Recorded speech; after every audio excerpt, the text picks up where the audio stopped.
Welcome to another short video from the An Inspired Life podcast series. I'm your host, Kiara O'Leary, and I'm here to help you find freedom and purpose by embracing your divine feminine power. Birds very much symbolize freedom. So there'll be something in there around freedom for you, and that's showing up. And I also wouldn't be surprised if I do believe that humans can, transitioned souls can send messages via animals to people they love, or, in their life. And I have heard of that before, and I definitely believe that that's possible. So it's quite possible that your father was sending messages to you and just checking on you, and also I feel like it was comfort for you. It's actually how it felt. I mean, I've seen birds my entire life, but for some reason after he passed, when I saw a bird in this like one beautiful standalone bird sort of way, it just felt like my dad after that, and like a sense of comfort, like he was communicating with me.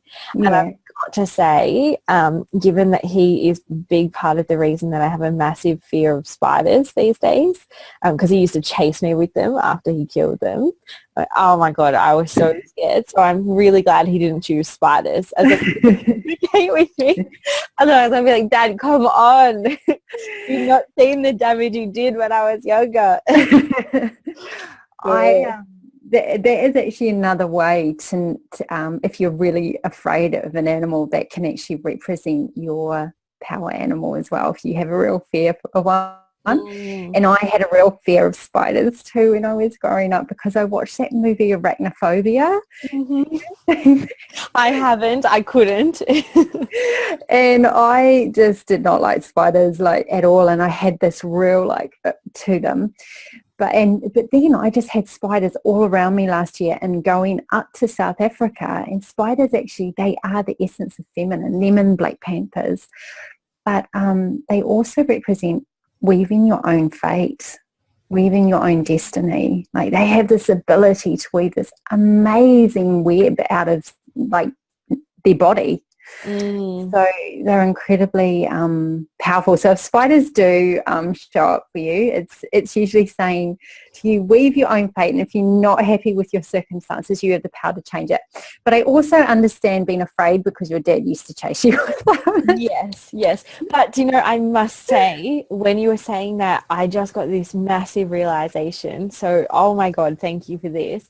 Because when I was growing up, I spent so much time in my masculine energy. And I did have this big thing around men disappointing me. And so I kind of took control of my life, I controlled everything, so I didn't surrender or anything like that. And that was at the time when I was most afraid of spiders. That time. And it's like they were showing up to show me that was something to a message that I needed to hear, feminine energy, right? Yeah. And now if I see a spider, I'm really so much more okay with it. I'm definitely not about to let a huntsman sleep in the same room. But I used to have this thing where I was like, you must kill that spider. And since I've been more connected with my feminine energy in the universe, I'm like, okay, can we just make the spider move outside? Can we just pick it up and put it outside? No need to kill it.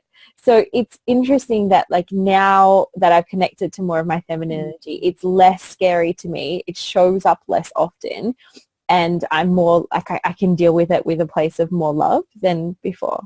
Yeah. That's so cool. So can that happen for other people with other spirit animals? If they're scared of something, they can have this journey to figure out what it's trying to tell them, and then find a way to come back to love with it. Yeah, absolutely.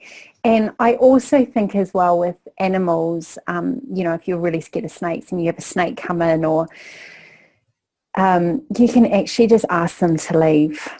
You don't actually need to harm the animal. So animal communication is heart-based communication, which again is the feminine energy, right? So all you literally have to do is send love from your heart to theirs, and just ask them, even in your mind, I'd like you to leave, please. And I've done this with spiders. Last year I had this massive, like, I don't even know what it was, but this massive spider in my room. And I asked her to leave, and she went out to my bathroom. The bathroom is outside. And she lived out there. So we literally, we just need to ask them, because they're so much more receptive than us. We don't have all this stuff.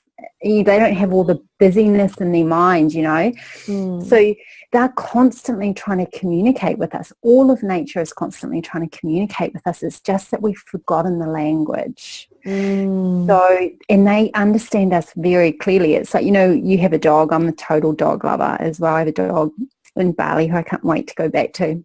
And they know when you're coming home, because they have this telepathic sense that we also have. We've just forgotten it. And it is actually that the feminine intuition, that feminine, the ability to tap into source. The world needs more love and inspiration, so if this message touched you in any way, please share. It just might be the message someone you love needs to hear today. And if you would like to hear the whole podcast, then please check us out on iTunes. The link is below. Thank you, and we'll see you next time.